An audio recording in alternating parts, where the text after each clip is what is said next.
예, 오늘은 배신 때문에 낙심하면 청년이 아니다. 배신 때문에 낙심하면 청년이 아니다. 라는 제목으로 하나님 말씀 증거하도록 하겠습니다. 디모데후서는 사도 바울의 말년에 쓰여진 서신입니다. 최후의 유언과 같이 쓰여진 성경이다. 뭐 이렇게 말할 수도 있다라는 것입니다. 그래서 우리 6절 보십시오. 4장 6절. 전제와 같이 내가 벌써 부어지고 나의 떠날 시각이 가까웠도다. 나는 선한 싸움을 싸우고 나의 달려갈 길을 마치고 믿음을 지켰으니 이제 후로는 나를 위하여 의의 멸관이 예비되었으므로 주 곧 의로우신 재판장이 그날에 내게 주실 것이며 내게만 아니라 주의 나타나심을 사모하는 모든 자에게니라. 벌써 비장감이 느껴지죠? 마지막에 쓰여진 성경이다. 그러니까 이 마지막 최후의 서신이니까 여기에서 나오는 평가는 최종 평가다 그래도 뭐 별로 틀리지 않다고 생각합니다. 바울의 최후의 동역자들에 대한 묘사가 오늘 본문에 나와 있습니다. 오늘 본문에 나오는 사람만 보면 7명이 나와요. 7명의 동역자가 나오는데 그중에 신실한 사람도 있었고 배신한 사람도 있었고 배신했다가 돌아온 사람도 있었고 여전히 배신한 사람도 있었고 뭐 이런 사람이 있었습니다. 10절 보십시오. 첫 번째 데마가 나오죠. 데마는 이 세상을 사랑하여 나를 버리고 데살로니가로 갔고 배신했고 그레스게는 갈라디아로 디도는 달마디아로 갔고 누가만 나와 함께 있느니라. 내가 올 때 마가를 데리고 오라. 그가 나의 일에 유익하니라. 두기고는 에베소로 보내온다라. 14절 구리세공업자 알렉산더가 내게 해를 많이 입혔음에 주께서 그 행한 대로 그에게 갚으시리니 너도 그를 주의하라. 그가 우리 말을 심히 대적하였느니라. 7명 나오죠. 데마, 그리스게, 디도, 누가, 마가, 두기고, 알렉산더. 물론 뭐 너라고 얘기하는 디모데도 있지만 너는 뺍시다. 그죠? 이름 나온 사람만 7명. 데마는 누굽니까? 데마는 말년에 배신한 사람입니다. 또 마가는 누굽니까? 처음에는 배신했다가 나중에 돌아온 사람. 알렉산더는 누굽니까? 초지일관 배신한 사람. 참 이러기도 힘들어요. 그죠? 알렉산더 초지일관. 7명 중에 3명 정도가 문제를 일으킨 사람이죠. 뭐 배신 비스무리한 거 했던 사람들. 완전히 배신한 사람들. 4명은 문제없이 충성했던 사람이다. 여기서 알 수 있는 게 무엇입니까? 인간이 이렇다는 거예요. 7명 있어도 그중에 3명은 항상 문제를 일으킨 사람이라는 것입니다. 그래서 믿음 생활하면서 우리가 꼭 가져야 될 게 뭐냐? 사람에게 실망하고 사람 때문에 넘어진다 그러면 최종 승리 불가능하다는 것입니다. 그래서 이미 이런 생각을 해야 돼요. 난 사람 때문에 상처 입는 건 이제 안 할 거예요. 사람한테 기대 안 하면 되죠. 뭐 실망 안 할 겁니다. 넘어지지 않을 겁니다. 이런 결심해야 된다는 것입니다. 오늘 젊은 예배 아닙니까? 젊은이들은 아직 세상에 대해서 미숙하다 그러잖아요. 그게 뭐에 미숙할까요? 특별히 사람에 대해서 미숙합니다. 사람에 미숙해서 사람이 누구인지를 먼저 알아야 된다는 거예요. 그래야 사역이 든든하게 낙심치 않고 이루어질 수 있다는 것입니다. 오늘 2가지 메시지를 살피겠는데 첫째는 사람 때문에 결코 낙심하지 말라는 것입니다. 지금 사도 바울의 동역자들이 많이 있었는데 결과적으로는 배신자도 있었고 결과적으로는 속이는 사람도 있었지만 처음에 만날 때는 그렇게 안 보이죠. 다 좋아 보인다는 것입니다. 충성스러워 보인다는 거예요. 여기서 할 수 있는 건 뭡니까? 사람은 변할 수 있는 존재고 사람은 배신할 수 있는 존재다. 그래서 사람을 만날 땐 이렇게 생각이 됩니다. 그냥 동역자로 살아가는 것이지 어떤 사람을 신앙 차원으로 믿는 것은 아니라는 거예요. 그래서 누누이 말씀드리지만 사람은 사랑의 대상이지 신앙의 대상이 아니라는 것입니다. 사람을 믿는다는 건 그를 신뢰한다는 거지 그를 신앙의 대상으로 삼는다는 게 절대로 아니라는 거예요. 믿는 건 하나님만 믿어야지 뭘 사람을 믿어요. 믿기는. 사람은 사랑해야죠. 뭐 배신할 거다고 뭐 하려면 하라 그래요. 난 끝까지 사랑할 거라고. 그게 태도지 그 사람에 대해서 뭐 그럴 줄 몰랐다느니 그럴 줄 모르는 게 그 사람 문제예요. 뭘 모르긴 뭘 몰라. 인간이 그런 거지. 그래서 흔들릴 일이 없으려고 그러면 하나님만 바라보고 사람은 동역자요 사랑의 대상이요 신앙의 대상이 아니다. 그거를 꼭 붙들어야 된다는 것입니다. 오늘 대충 보니 7명 중에 3명 그러니까 한 반 가까이가 문제를 일으킨 사람 아닙니까? 그게 인간이라는 것입니다. 인간. 하나님이 보내주신 사역자 그러면 이렇게 생각하면 돼요. 아무리 나쁜 사람도요 어떤 프로젝트 어떤 사역 하나를 놓고 일을 할 때는 그거 믿고 동역할 수 있어요. 뭐 예를 들어서 뭐 네팔 선교 그러면 뭐 네팔 선교 가는 동안에 배신하겠어요? 그렇잖아요. 뭐 일주일이고 준비하는 거 한 달 정도니까 그때는 잘 믿고 섬기면 됩니다. 그리고 네팔 선교 갔다 오고 난 다음에 너무 인간적으로 돈독해져 가지고 또 속는 거예요. 그래서 저분은 믿을만해. 내 인생을 맡길만해. 뭘 맡길만해. 두고 봐요. 시간의 테스트를 해야죠. 그냥 조심스럽게 하나님만 믿고 하나님을 믿고 섬기는 가운데 조금씩 가까이 가는 거지 덮어놓고 믿는 것은 올바른 게 아니라는 것입니다. 크게 보면 인간은 3종류의 인간이 있는 것 같아요. 첫째는 이익 때문에 움직이는 사람, 두 번째는 의리 때문에 움직이는 사람, 세 번째는 사상 때문에 움직이는 사람. 저는 이 구분을 너무 좋아합니다. 잊지 마십시오. 사람 변화 잘 안 됩니다. 사람 변화된다고 생각하면 곤란해요. 변화는 하나님만 시키는 거고, 인간이 변화시킬 수 있다. 글쎄 하나님의 은혜가 임하면 변화되겠죠. 그러나 억지로 되는 건 아니에요. 인간이 변화됐는지 안 변화됐는지 그건 하나님만 아시는 거지 인간 잘 몰라요. 오늘 보세요. 변화된 것 같지만 다 가짜들 많았잖아요. 그건 하나님의 영역에 인간의 영역이 아니라는 거예요. 그럼 우리는 어떻게 생각해야 되죠? 어떤 사람을 바라볼 때 변화된다는 생각보다는 그냥 있는 그대로의 수준으로 받아들여야 된다는 거예요. 동역도 마찬가지입니다. 대개 100%의 사람이 있다 그러면 한 80% 정도는 이익 때문에 움직이는 사람입니다. 이익 때문에. 이익 때문에 움직이는 사람한테 너 왜 이렇게 의리가 없냐느니, 너는 왜 이렇게 믿음이 없냐. 사상이 우리 기독교로 말하는 믿음이거든요. 이렇게 믿음이 없냐느니 그럴 필요 없다라는 거예요. 사람이 그런 걸 자꾸만 너 의리가 없다, 뭐 믿음이 없다 그러면 정죄밖에 더 할 거예요? 아니 의리가 없는 걸 자꾸만 얘기하면 뭐 할 거예요? 의리가 없는데. 믿음이 없는 거 약간 믿음이 없다 그러면 뭐 할 거예요? 그러면 정죄죠. 뭐 율법주의하고 다를 게 뭐가 있어요? 이익 때문에 움직이는 사람이 있으면은 그냥 이익 주면 돼요. 이익 주고 동역하면 된다고. 그 사람이 이익 때문에 움직이잖아요. 그럼 이익 주라고요. 이익 주면 움직여요, 그 사람. 그래서 이익 때문에 움직이고 거기서 머무르면 안 되겠지만 그 다음을 생각해야 되겠지만 그래도 동역하려면 이익 주면 된다는 것입니다. 예를 들어서 우리 옆에 지금 네일케어 그 건물 저 사무실 지금 공사하죠. 우리 주일학교 공간으로 쓰고 우리 카페로 쓰려고 이제 공사하고 있지 않습니까? 그 네일케어 그 공사하는 곳, 카페와 주일학교 장소로 만들기 위해서 공사하는 분들, 그분들 왜 일하겠죠? 일하는 이유가 뭐예요? 돈 주니까, 그죠? 이익 주니까 일하는 거예요. 그래서 교회는 열심히 헌금 내가지고 열심히 줘야 돼, 돈을. 그럼 열심히 일하실 거예요. 왜? 이익 때문에 만난 분들이니까. 근데 그런 분들에게, 그죠? 뭐 그중에 교인이 있다 그러면 뭐 이렇게 얘기하면 안 되죠. 교인이 뭐 교회를 위해서 섬기는데 그게 뭐냐느니, 신앙의 차원이 틀리다느니, 뭐 태도가 틀리다느니, 그렇게 의리가 없냐느니, 뭐 어저께 사귀었는데 오늘 의리를 찾으면 말이 안 되겠죠. 그 이익 줘야 된다는 것입니다. 이익 주면 움직일 수 있어요.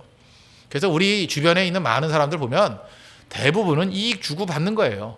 그걸 이상하게 여기지 마십시오. 그게 인간 관계라는 것입니다. 그리고 한 15% 정도의 사람은 의리 때문에 움직이는 사람이 있어요. 참 좋은 사람들인데 인간관계 잘 지켜주고요. 의리 지켜주면 좋은 관계를 맺을 수 있다는 것입니다. 이런 사람들은 도덕적으로나 어떤 인격적으로 높은 수준의 사람들입니다. 신의를 잘 지켜주면 된다는 것입니다. 사실 의리라는 건 굉장히 중요한 건데 생각해 보십시오. 어떤 사람이 가장 어려울 때, 남의 도움이 가장 절실할 때 도와주면 그 효과가 최고겠죠. 그렇지 않아요? 그래서 여러분들이 의리의 사람들이 왜 성공하는지 아십니까? 이유는 그거예요. 의리를 지킨다는 건 뭐냐? 그 사람이 제일 어려울 때 내가 조금 도와줘도 그 사람한테는 엄청난 도움같이 다가온다고요. 그래서 어려운 사람 도와줘야 돼요. 어려울 때. 그죠? 아주 궁지에 처했을 때 도와주면 그 사람이 힘이 돼요. 저도 목사인데 보통 때 위로 백날 해줘봐야 위로도 되지도 않아요. 근데 진짜 어려울 때, 뭐 집이 뭐 경제적으로 어려워지고, 뭐 부모님이 뭐 질병으로 쓰러지시고 이렇게 어려울 때 위로해주면 그 위로 평생 못 잊어요. 자기가 어떤 뭐 직장에서 이렇게 그 뭐 실직을 당하거나 인간적으로 이렇게 배신을 당해가지고 어려움 당할 때 그때 한번 만나가지고 위로해 주는 거 그거 평생 못 잊어요. 그러니까 어려운 사람들 찾아다니면 가장 효과적인 거죠. 능력이 있는 거죠. 그게 꼭 필요하다는 것입니다. 근데 의리 없는 사람도 어떤지 알아요? 꼭 필요할 때는 없어져 버려요. 그러다가 뭐 넉넉할 때 와가지고 넘쳐날 때 더 준다고요. 귀찮아 죽겠어, 그죠? 뭐 남아 도는데. 콜라 한 병도 마찬가지예요. 그죠? 어디 등산에서 히말라야 산맥 올라갔다가 내려와가지고 헉헉거리고 있을 때 콜라 한 잔 주면 그거 얼마나 귀중하겠어요. 그게 뭐 10만 원의 가치도 더하지 않겠어요? 20만 원의 가치에 플러스 마음의 정까지 다 담아두는 거 아니에요? 그렇지 않습니까? 근데 어디 뭐 수련회 같은데 뭐 야유회 같은데 갔다 와가지고 콜라 2박스 남았는데 한 병 더 가지라 그러면 그거 진밖에 더 돼요? 진밖에 더 되냐고요? 그것도 병으로 만든 콜라 주면 그냥 병으로 머리를 한번 내리치고 싶죠, 그거. 그렇지 않아요? 더 줘봐야 아무 도움이 안 된다니까요. 그러니까 어려운 사람 도와줘야 돼요. 어려울 때 위로도요. 어려운 사람 위로해줘야 돼요. 물질도요. 어려운 사람 도와줘야 돼요. 그래서 교회는 항상 낮은 곳으로 가면서 어려운 사람 도와줄 때 그게 적어도 의리는 될 수 있다. 의리는. 제가 그 의리의 사람들 보니까 지금 우리 홍대석에 지금 나와 이제 이 자리에 있는 사람을 제가 알고 있어요. 그 사람은 요 홍대 근처에 사시는 분인데 믿음 없는 분이에요. 자기 예수님 아직 안 믿는데 나한테 그랬어요. 목사한테. 근데 뭐 이것저것 보면서 그러더라고요. 목사님이 지금 제일 어려워 보인대요. 어려워 보여서 제가 옛날에 뭐 제 설교도 듣고 좀 몇 번 그랬대요. 그래서 자기가 도움을 좀 얻었대요. 그래서 가장 어려울 때 도와주는 게 뭔가 생각해 보니까 예배 자리에 참석해 주는 거래. 그래서 나한테 확인을 하더라고요. 내가 예배에 참석하는 게 목사님의 도움이 되지요. 그래서 도움이 된다고. 그러면 제가 딱 6개월 동안 참석하겠대요. 그렇죠? 그리고 교회가 안정화되면 그때 떠나겠대요. 제가 굉장히 책임감을 느낍니다. 그분은 6개월은 나올 거죠. 6개월 동안에 변화돼야 되잖아요. 그죠? 그런 분도 있어요. 그런 분도. 그러니까 적어도 그분은 내가 볼 때 예수는 안 믿더라도 뭐 지금 믿게 되는지도 모르겠죠. 안 믿더라도 인간적인 도의적인 그런 건 있죠. 의리 같은 거. 도움 얻었기 때문에 내가 받은 대로 갚기는 해야겠다. 그런 마음 품도 있다고요. 내가 볼 때 그런 사람이 15% 정도는 된다니까요. 정말 인간적으로 도덕적으로 괜찮은 분입니다. 또 어떤 지방의 목사님이 그 아들이 서울에 있거든요. 다른 교회 잘 섬기고 있습니다. 잘 섬기고 있는데 아들한테 연락을 했대요. 홍대세 교회 가가지고 도와주라고. 그래서 아들이 그랬대. 내가 지금 학교 근처에 잘 섬기고 있는데 거기 뭔데 뭐하러 가냐고 그랬더니 아버지가 그러더래요. 어려울 때 도와줘야 된다고. 그 아버지 참 대단한 분이죠. 목사님이신데 나도 옛날에 그 개척교회 봐서 어려울 때 안다고. 꼭 도와주라고. 그죠? 가서 도와주라고. 그래서 아버지 말 듣고 왔대요. 그래서 요즘 예배 드려보니까 뭐 아버지가 하랬는데 뭐 괜찮다고 뭐 아주 씁쓸이하면서 괜찮다고 이렇게 표현하더라고요. 그죠? 제가 볼 때 그 아버지, 제가 볼 때 다른 건 모르지만 아들한테 중요한 거 하나 가르치고 있는 거예요. 그죠? 어려울 때 도와주는 게 힘이 된다. 그죠? 산교육 아닙니까? 그게 되게 중요한 거죠. 그래서 우리 가운데 의리 때문에 움직이는 사람이 분명히 있어요. 그럴 때 의리 잘 지켜주고, 그죠? 또 좋은 받은 거 있으면 또 섬겨주고, 그러면 인간관계가 이루어져요. 그 다음에 5% 정도 되는 사람들은요, 사상 때문에 움직여요. 이걸 갖다가 우리 기독교 용어로 하면 믿음 때문에 움직이는 사람이에요. 이 사람은 소수의 사람들인데, 이 사람들은 아무 대가 없어도 죽도록 충성해요. 오히려 핍박이 있어도, 오히려 욕을 먹어도 충성을 다한다는 것입니다. 그래서 이런 사상 때문에 움직이는 사람, 믿음 때문에 움직이는 사람들이 많으면 그 공동체는 건강하고 강한 공동체가 될 수 있다는 것입니다. 그래서 이게 비율들이 이렇게 돼 있는데 대부분 이거 갖고 잠깐만 정죄해서는 안 된다는 거예요. 왜? 그래서 우리 가운데 그런 사람이 있죠. 예를 들어서 뭐 어떤 그 단체에서 자기가 이게 헌신적으로 일하는 사람이 있어요. 방송팀, 그러면 방송국에서 뭐 한두 명 정도는 뭐 생명으로 뛰는 사람이 있지 않습니까? 이런 건 사상 때문에 움직이는 사람이에요. 자기가 그렇게 뛴다고 밑에 있는 사람들 닥달하는 사람이 있죠. 너는 뭐 이익 때문에 움직이냐? 그러면서 이 바리새인 같은 놈 막 이런다고요. 그래서 자꾸 뭐 들어오면 떠나가요. 들어오면 떠나가고. 그다음에 뭐 의리 때문에 움직이면 되느냐? 신앙인이 그러면 되느냐? 뭐 인간학교 되느냐? 자꾸 정죄해요.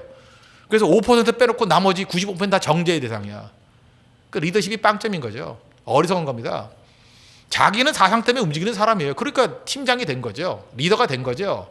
그러나 그렇지 않은 사람들을 잘 돌봐주고, 그죠? 그 사람들에게 줄 거 주고 받을 거 받으면서 이 공동체를 이끌어가고 사명을 이루게 만드는 거, 그게 리더십이에요. 시간이 지나가지고 제가 볼 때 가장 건강한 공동체는 사상 때문에 움직이는 사람들이 한 20%, 우린 교회니까 많을 때는 한 40% 그렇게까지 움직일 수 있어요. 그리고 의리 때문에 움직이는 사람이 한 30%, 이익 때문에 움직이는 사람이 한 30%, 그러면 제가 볼 때 굉장히 건강한 거예요. 그런 구조가 이루어지면 교회가 양육이 되는 구조예요. 초신자들이 와가지고 더 성숙해지고 그 다음에 더 깊어지는 관계. 인간이 하루아침에 변화되는 게 절대로 아니라는 것입니다. 그래서 여러분 서두르지 마십시오. 그죠? 너무 많은 걸 강요하지 말고, 변화는 하나님이 시키는 거라니까요. 하나님이 변화시키는 모습들을 바라보고 그 흐름을 따라갈 줄 아는 거, 그게 중요하다는 거예요. 그럼 이렇게 할 수 있는 이유가 뭐죠? 사람에 대해서 무게중심을 안 두는 거예요. 우리의 힘의 근원이 누구에게 있어요? 하나님께 있습니다. 하나님께 있다는 걸 믿는 사람은 사람에 대해서 이렇게 그 여유 있게 거리감을 두면서 어떤 면에서 이렇게 좀 스토커같이 달라붙지 않으면서 일을 할 수 있다는 것입니다. 오늘 16절 보십시오. 내가 처음 변명할 때 나와 함께한 자가 하나도 없고 다 나를 버렸으나, 다 떠나갔다는 자 그들에게 허물을 돌리지 않기를 원하노라. 주께서 내 곁에 서서 나에게 힘을 주심은, 힘은 누가 줘요?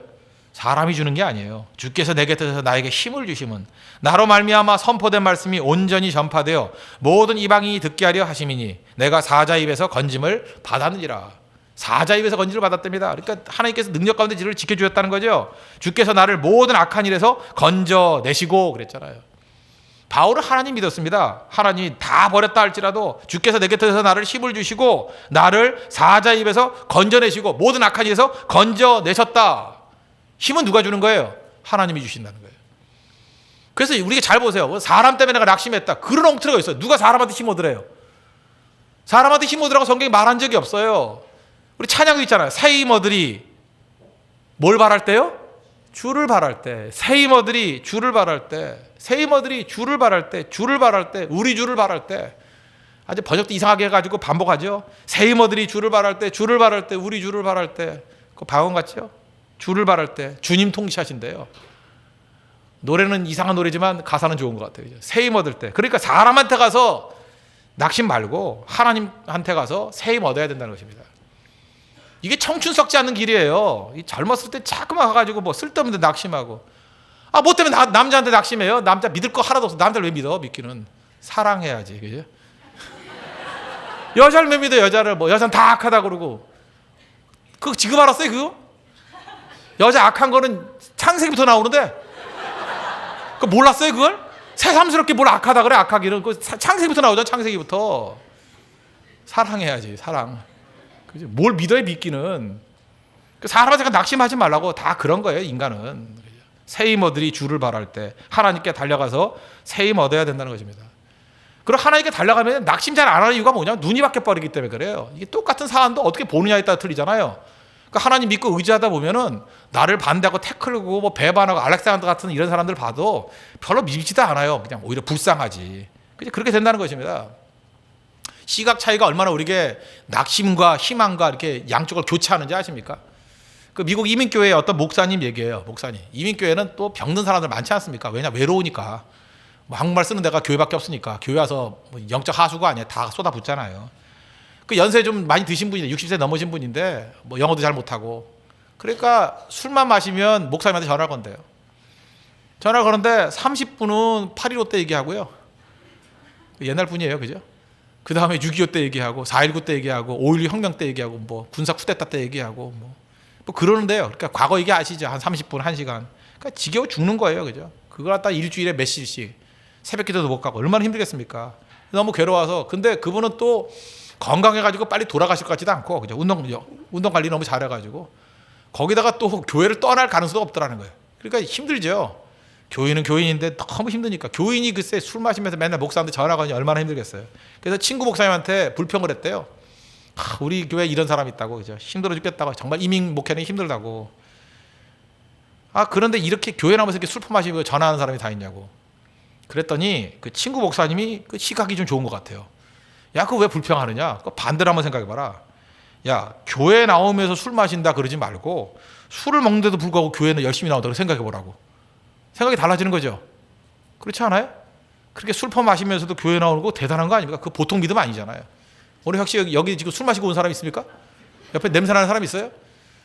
그거 진짜 인간 문화자예요. 그거 쉬운 거 아니에요. 그거 쉬운 거 아니라고요.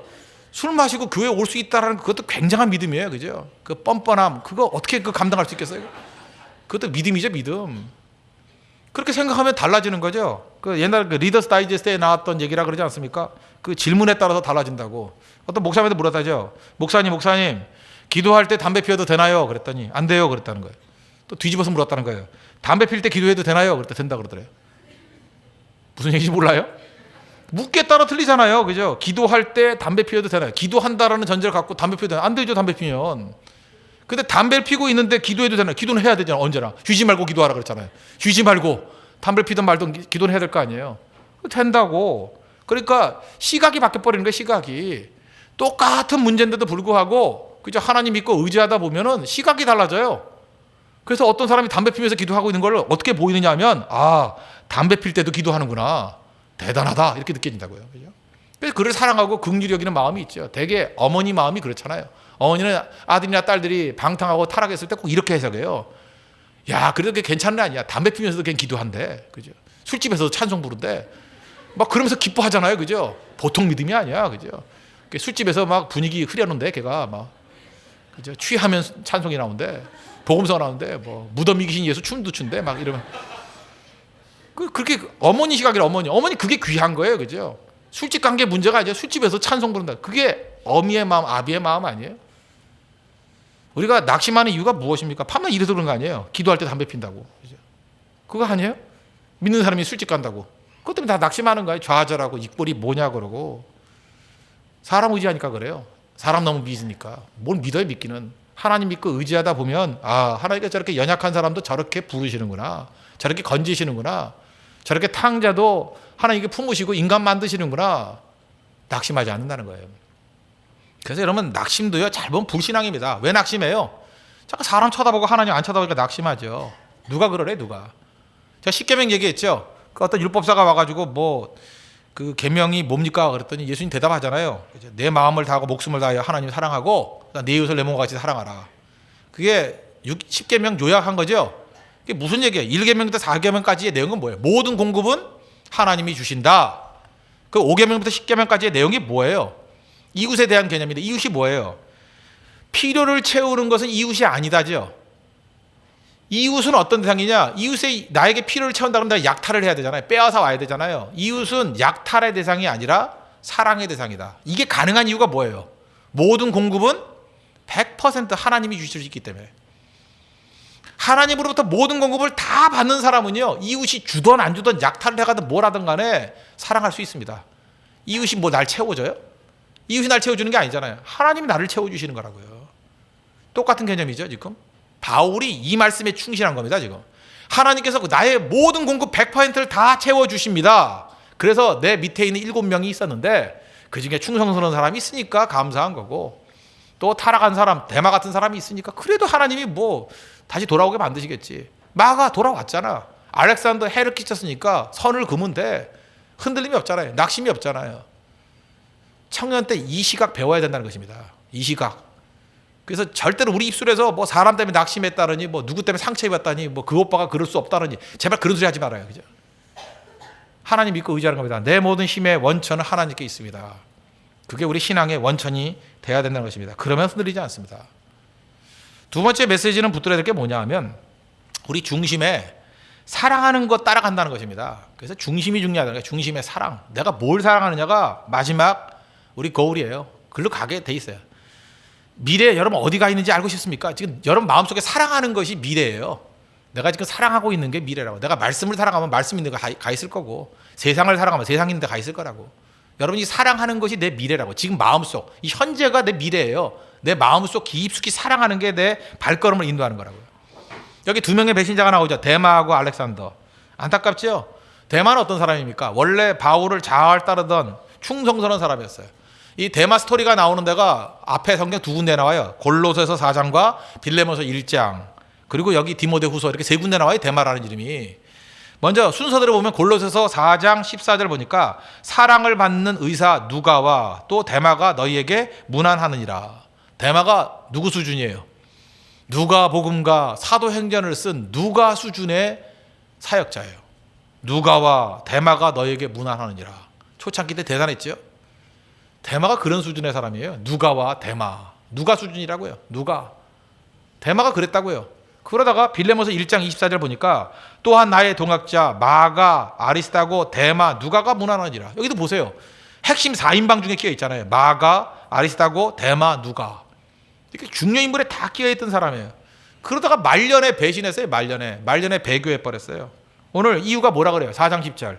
데마는 이 세상을 사랑하여 나를 버리고 데살로니가로 갔고. 여기 중요한 핵심이 이겁니다. 이 세상을 사랑하여. 데마는요, 인간적인 차원에서 바울을 배신한 게 아닙니다. 세상을 사랑한 거예요. 세상을. 하나님과 세상을 겸하여 섬길 수 없다 그러죠. 여러분 잊지 마십시오. 우리는 보통 이래요. 내가 어떤 사람이 싫어가지고 그 사람을 배신했다. 사람 배신한 게 아니에요. 대부분 사람을 배신하는 게 아니라 하나님을 배신하는 거예요. 사람을 더 사랑하는 게 아니라 세상을 더 사랑하는 거예요. 그죠? 세속성을 사랑하는 거라고. 그러니까 이런 거죠. 바울을 싫어한 게 아니라 바울이 가지고 있는 그 경건성을 싫어하는 거예요. 바울 따라가다 보면 어떤 일이 벌어져요? 희생해야 되고, 바울 따라가다 보면 십자가 져야 되고, 그게 싫은 거예요. 그래서 바울을 저버린 것 같이 보이지만 실상은 하나님을 저버린 거죠. 사명을 저버린 거죠. 우리는 그렇게 포장한다니까요. 그래서 항상 이 건수를 잡는 거예요. 한번 생각해보세요. 사람에 대해서 실망하려고 마음먹으면 사람의 실망에서 떠났다. 그게 말이 돼요? 의인 없나니 한 명도 없는데 어떤 인간도 털어서 먼지 안 나는 인간 있어요? 내가 마음이 먼저 떠난 거예요. 떠나고 난 다음에 그 사람의 약점을 찾아내는 거예요. 찾아내면 얼마든지 찾아낼 수 있죠. 그거는 명분일 뿐이에요. 마음이 떠난 거예요. 마음이. 잊지 말라고요. 데마가 바울을 배신하고 떠난 게 아니라 세상을 사랑해서 갔다라는 것입니다. 이거 잊지 말라고요. 사람이 싫다 이걸로 포장하는 어떻게 보면 더 교활한 거죠. 창세기 6장에 보면 남자들 잘 들어보시오. 남자들이 그렇지 않아요? 창세기 6장 2절 보니까 그 노아 심판 전의 모습입니다. 하나님의 아들들이 사람의 딸들의 아름다움을 보고 자기들이 좋아하는 모든 여자를 아내로 삼는지라. 우리 형제들 가운데 그래요. 뭐 이상하게 나는 그 여자가 좋은데 예수를 꼭 안 믿어요. 이런다고요. 그러면 그 형제는요, 그 여자를 사랑하는 게 아니라 그 여자의 세속성을 사랑하는 거예요.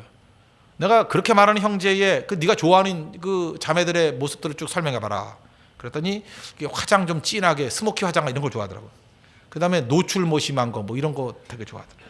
음침한 눈빛, 그죠? 이렇게 눈빛 이렇게 개슴치레하게 뜬 눈빛 그런 걸 좋아하더라고요. 그 이상한 향수의 자극 이런 거 좋아하더라고요. 그래서 내가 딱 그랬죠. 너는 지금 그의 세속성을 사랑하는 거라고. 그죠?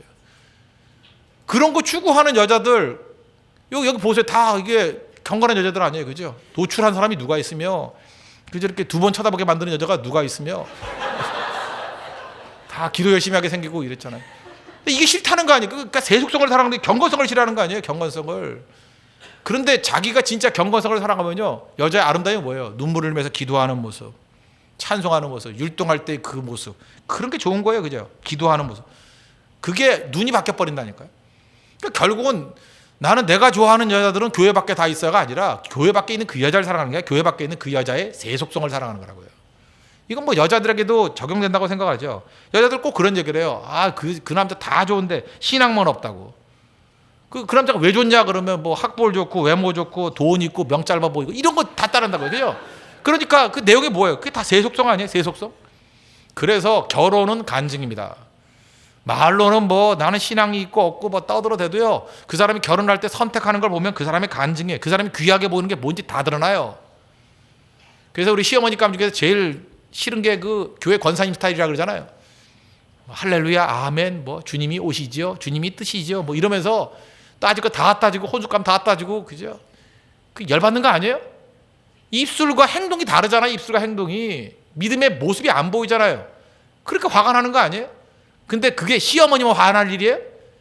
내가 볼 때 신부도 화나게 만들 일 되게 많고 신랑도 화나게 만들 일 더 많고, 이게 뭐 하자는 거야 지금 전부 다. 믿음이 있으면 믿음의 간증을 보여야 될 거 아니에요. 이렇게 결혼하다가 보면 서로 감동을 받아야 될 거 아니에요. 야 진짜 믿음이란 게 진짜 좋구나. 세상에 이런 사돈도 다 있어. 정말 믿음이 좋구나. 실제 들어가면 다 싫은 줄 알았더니 그래서 시어머니도 뭐 좋진 않지만 그래도 이렇게 나쁘지 않을 수도 있구나. 이렇게 느껴지는 거 아니에요? 이런 분도 있구나. 뭐 이야 정말 며느리도 이럴 수 있구나. 사위도 이럴 수 있구나. 우리 성도들 가는 곳마다 감동을 좀 줘야 되는 거예요. 감동이 뭐 딴 겁니까? 세상과 다른 면 보이는 게 감동 아니에요. 그냥 느낌이 아니에요. 느낌이 움직여야 되는 거 아니에요. 느끼는 게 움직이는 게 아니에요. 막 꿈틀꿈틀한 느낌이 와야 되는 건데 그게 없다라는 것입니다. 결국 마음이에요. 마음. 그죠? 하나님 앞에서 우리가 세상을 사랑하는 마음이 있어서 세상으로 갈 거고, 하나님 사랑하는 마음이 있어서 하나님께로 가게 된다는 것입니다. 그래서 결국은 사람의 마지막은 그 마음을 읽으면 돼요. 그래서 지혜라는 게 뭐냐면 어떤 사람을 보면 영적인 눈이라는 게 그 사람의 마음을 읽는 거예요. 마음에 그 사람이 중요하게 여기는 게 뭔가, 그 사람의 눈빛, 그 사람의 태도, 그 사람의 말, 그 사람의 행동을 통해서 마음을 읽는 거예요. 마음을. 오늘 성경 공부 내용이 그거죠. 사무엘상 16장 7절 보니까 사람은 외모를 보거니와 나 여호와는 중심을 보시느니라. 하나님 뭘 본다고요? 중심, 마음 본다는 거 아니에요. 배꼽 닦을 필요 없죠. 배꼽 얘기가 아니잖아요. 마음을 보신다. 마음, 중심 보신다는 거예요. 사람은 외모를 보지만 하나님 뭘 봐요? 마음. 그러니까 하나님의 시각을 가지면 뭐가 보여요? 마음이 보는 거예요. 마음을 읽어야 돼요. 마음을. 그래서 하나님 앞에 기도를 많이 하고 주의 영이 임하게 되면 마음이 보이는 거예요. 그래서 가난하고 어떻게 보면 아무것도 없고 그럴 때가 좋은 거예요. 왜? 그때는 마음이 잘 보여요. 딴 거를 줄 수가 없으니까 그때는 마음으로 움직인다고. 나도 마음을 주고 상대도 마음을 주고. 그래서 가난할 때 사랑이 싹 트는 거고요. 가난할 때 친구가 나오는 거고, 가난할 때 동역자가 다 나오는 거예요. 가난이 나쁜 거 아니에요. 여러분 인생에서는 한 번쯤 가난해야 돼요. 특별히 청년 때는 가난부터 시작해야 돼요. 결혼 초기부터 다 갖추면 그 무슨 재미로 살아요? 그럼 그 가짜 사랑이지. 사랑할 수 없는 조건이야. 그렇지 않아요? 넓은 아파트에 혼숙감 다 가지고 오고, 너도 명문대 나고 나도 명문대 나고, 나도 갖출 거 다 갖추고 너도 갖출 거 다 갖췄다. 뭐 몇 억씩 해가지고 결혼하면 거기에 순수할 게 없잖아요. 마음을 어떻게 읽어요? 마음을. 껍데기만 합쳐지는 거지. 그러니까 결혼하고 난 다음에 죽어라 싸우고 갈등이 일어나고 밤낮 이혼하니 많으니 이러고 있죠. 하나님께서 우리에게 주신 축복이에요. 가난함, 아무것도 없는 거. 그걸 봤더니 아무것도 없어. 그지야. 그래서 끓일 게 마음밖에 없어. 마음이라도 주세요. 나도 줄 게 없어. 마음밖에. 그래서 마음이 하나가 되는 거예요. 그러고 난 다음에 마음이 일치가 되고 난 다음에, 그죠? 이 껍데기 다 사려. 그 다음부터 하나님이, 그 다음부터 특세 나오면 또 축복해 주잖아요. 100배의 축복. 막 갖다 부어주면 문제가 없잖아요. 마음을 봤으니까. 근데 이거 마음도 보기 이전에 뭐 다 갖춰놓으면 마음을 어떻게 볼 거예요? 마음이 어떻게 일치가 될 거예요? 어려워야지 하나가 되죠. 어려워야. 그래서 하나님께서 이렇게 돼요. 처음부터 끝까지 계속 그냥 부유함이 보가 아닙니다. 가난해야 될 때는 가난해져야 되고요. 약해져야 될 때는 약해져야 되고요. 부유할 때는 부유해져야 되고요. 강할 때는 강해져야 되는 거예요. 다 때가 있는 거예요. 때가. 그게 좋은 거죠. 그래서 옛날에 그 믿음 없는 사람들 그런 소리 있잖아요. 젊어서 고생은 사서도 한다고. 그 왜 그래요? 젊어서 고생해봐야 마음 보는 눈이 생기기 때문에 그래요. 그리고 마음에 맞는 사람, 마음이 순수한 사람을 만날 수 있기 때문에 그런다고. 여러분, 그런 축복도 많이 누릴 줄 알아야 된다는 것입니다. 그죠? 마음 잘 볼 수 있는 길이 뭐예요? 마음 보이는 것 중에 하나가 눈이에요. 눈. 눈을 보면 마음이 보여요. 그래서 독재자들이 선글라스 끼고 다니는 거야. 눈이 읽힐까 봐. 그래서 사회적으로 성공한 사람 가운데 상당수가 눈이 작은 사람이라는 거 아시죠? 이유가 뭐냐면 마음을 읽히지 않기 때문에. 그죠? 제가 일부러 눈을 작게 뜨고 다니는 거예요. 일부러. 그거 아세요? 도둑 중에 최고의 도둑이 누군지 아십니까? 마음 도둑이에요. 성경에 마음 도둑질 하는 사람 나오죠? 압살롬.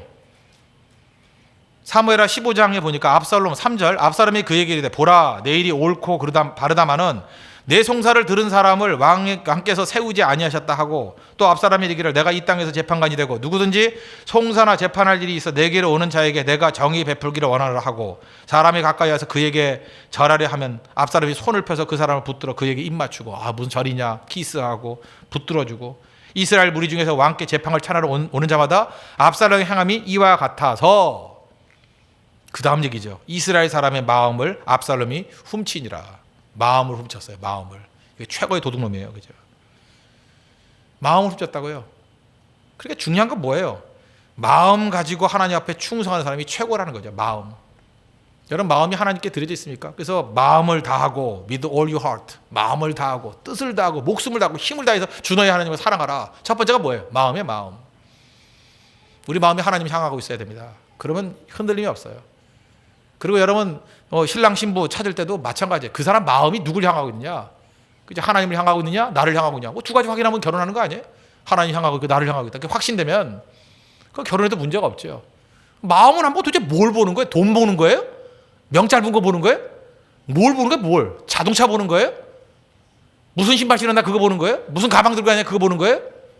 얼굴 보는 거야? 얼굴? 그거 다 고친 거예요 그거. 지금 우리 교회도 보면요, 애가 태어났는데 유아세를 주는데 엄마 아빠 안 닮아서 나 누군가 해요 지금.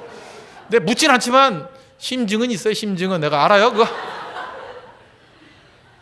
그거 다 변화가 돼요. 그건 마음은 고칠 수가 없어요. 마음은 하나님만이 고치죠. 하나님만이. 마음이 주님을 향하는 마음이 있어야죠. 마음은 속일 수 없다는 것입니다. 그러면서 우리 미래라는 건 딴 게 아니에요. 지금 내 마음의 상태가 미래예요. 주님 섬기고 주님밖에 없사오니 하면 내 미래는 하나님과 함께 있을 거예요. 승리할 것입니다. 여러분 믿습니까? 청년의 마음 하나님이 지배해야 됩니다. 요셉의 마음 하나님이 지배했더니 그는 비록 노예라 할지라도 이미 총리의 삶을 살고 있잖아요. 별같이 빛나는 인생을 살고 있잖아요. 마음의 마음. 노예지만 마음은 노예 아니었어요. 하나님의 자녀였어요. 하나님의 왕자였다고. 여러분 마음이 지금 아무리 내가 돈이 없고 뭐 어떤 의미에서 뭐 실직자고 뭐 88만 원 세대고 뭐 이따위 소리에 속지 마십시오. 우리 그런 존재 아니에요. 내 마음이 주님과 함께 있으면 나는 잠재력이 있어요. 그죠? 얕은 물가에서 노는 존재가 아니에요. 100배의 축복, 10,000배의 축복이 임할 미래의 하나님의 종입니다. 그런 식 가지고 서 있어야 된다는 거예요. 마음의 마음. 절대로 악한 마귀에게 마음 빼앗기지 마십시오. 마음을 하나님께 드리십시오. 마음이 하나님께 드려질 때 그 사람은 넘어지지 않는다는 것입니다. 알렉산더인데 그 다음에 14절 보십시오. 구리 세공업자 알렉산더가 내게 해를 많이 입혔음에 주께서 그 행한 대로 그에게 갚으시리니 너도 그를 주의하라. 그가 우리 말을 심히 대적하였느니라. 시종일관 해를 입혔죠. 이 사람은 디모데 전서에도 나와요. 1장 19절 믿음과 착한 양심을 가지라. 어떤 이들은 양심을 버렸고 그 믿음에 관하여 파선하였느니라. 그 가운데 두 명인데 후메네오와 알렉산더가 있으니, 이 알렉산더는 하여튼 악역은 이름이 한 번도 안 빠지고 다 들어가네. 내가 사탄에게 내준 것은 그들로 훈계를 받아 신성을 모독하지 못하게 하려 함이라. 바울에게 불리한 판결을 내리는데 결정적인 역할을 하는 사람이 알렉산더입니다. 알렉산더, 배교자죠. 그런데도 불구하고 바울은 스스로 복수하려고 그러지 않죠. 주께서 그 행한 대로 갚으시리니. 원수 갚는 것이 하나님께 있다. 우리 그리스도인들은요, 직접 원수 갚는 거 아니에요. 하나님께 맡기는 거예요. 하나님이 심판하신다. 놔두지 않아요, 그거. 고린도후서 11장 15절 보니까 그러므로 사탄의 일꾼들도 자기를 의의 일꾼으로 가장하는 것이 또한 대단한 일이 아니니라. 그들의 마지막은 그 행위대로 되리라. 한번 생각해 보십시오. 이 알렉산더 교회 출신 아니에요. 교회 출신이 교회를 반대한 거예요. 그래서 모든 안티크라이스트는요, 그 안티들은 다 교회 출신들입니다. 그거 잊지 말라고요. 교회 출신들이 반대하는 거예요. 예를 들어서 제가 조계종을 반대하고 싶어도 뭐 알아야 반대를 하지. 내가 조계종인데 뭐 알아요? 이제 반대하고 싶어도 할 수가 없는 거예요. 제가 원불교를 반대하고 싶어도요, 원불교 안티가 될 수가 없어요. 뭘 알아야 하지. 뭐 교리를 하나 뭘 하나 뭐 내가 뭘 알아야지 하지. 그러니까 이런 안티들은 어디서 나와요? 그 안에서 나오는 거예요. 그 안에서. 그래서 믿음을 저버리면요, 교회를 저버리면 알렉산더 같이 될 가능성이 큽니다. 불행해지는 거예요. 그래서 알렉산더는 저 바깥에 있는 사람들은 이 안에서 나올 가능성이 커요. 이 안에서. 교회 안에서 신앙생활하다가 저버리면. 그래서 안티 중에 최고 안티가 가룟유다 아니에요? 가룟유다 마가복음 14장 21절에서 뭐라 그래요? 이 사람은 차라리 나지 아니하였다면 자기에게 좋을 뻔하였느니라.